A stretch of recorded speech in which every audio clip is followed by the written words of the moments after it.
Well, TikTok may say what it wants, but the fact is that they have been completely, these apps, it's not just TikTok, there are so many other apps, I don't want to name them, but they have been pretty non-cooperative as far as their anti-India content is concerned. However, we see that these same apps become so conducive and compliant when it comes to the Chinese government. In fact, there are a lot of Western apps which are completely banned in China. In the People's Republic of China, Twitter is banned, Facebook is banned, right? However, when it comes to specifically to the Chinese apps, we know that the Chinese government has pumped in billions of dollars into its state propaganda machinery, and all these apps, unless their servers are located in the People's Republic of China, who knows what is there in it, who knows who's accessing the servers. And the American intelligence agencies have brought out so many reports regarding how these servers are just a front for the Chinese intelligence apparatus. And TikTok in India, it's not, it may be registered under the Companies Act, the Indian part of it. However, there is no denying that TikTok is a Chinese company that is being funded by the Chinese state machinery, and we cannot permit such kinds of apps to have a free run on our platforms. India is a liberal, India is an open society. Unfortunately, the country of origin of TikTok is but not. That's the point. They bow down to closed societies like China, as you very rightly said, Vishal, but they try to perhaps run amok in democracies like ours because they believe they can get away with anything. And I think Major General K.K. Sinha, the message that India has said, eventually whatever may happen with these Chinese apps, the message is that, you cannot just get away with anything in the name of democracy.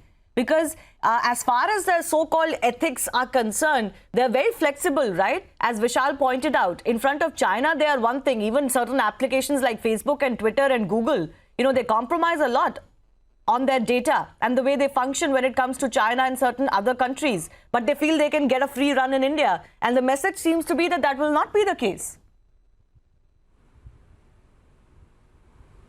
Shivani, you're absolutely right. And what Vishal was saying, he's bringing out the technical aspect of it. See, when you take it and actually you carry out the analysis of China in a military way, in the way they are unleashing the things and they want to take the supremacy of the world, you have to understand one thing, the China is trying to proliferate through the plus points of yours. They know that democracy in India is one of those things which has a strong pillar, and they want to get through this. They, when there is a hacker, the warriors in China, and these comes in the area of cyber, they take it in a big way. They had, proliferated, with everyone, even in the military. They have proliferated on the ground with our complete system, whether it is surveillance, whether it is an air defense system. They have already proliferated. You see, it has got much more linkages toward the 5G when we are talking about Huawei, whether it should be banned or not. But these are the steps when you take it. We have just gone for 59 apps.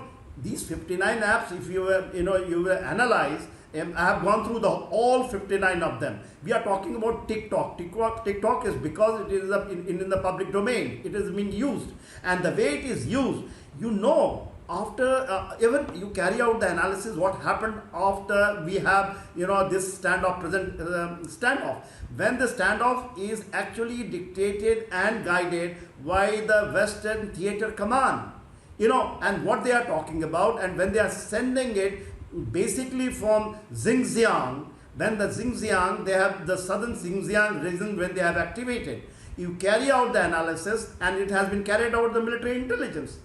The complete thing is now on the border. Absolutely. Major General K.K. Sinha, I do have to slip into a break, but I think the point is very clear, especially when it comes to China. There has been a sense that the world feels that China doesn't respect international laws or, just cooperation.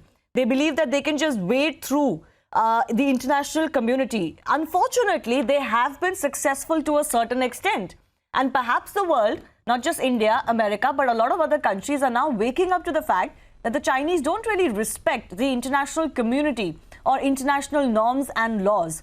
And the companies emanating from China too perhaps have got used to a certain way. But it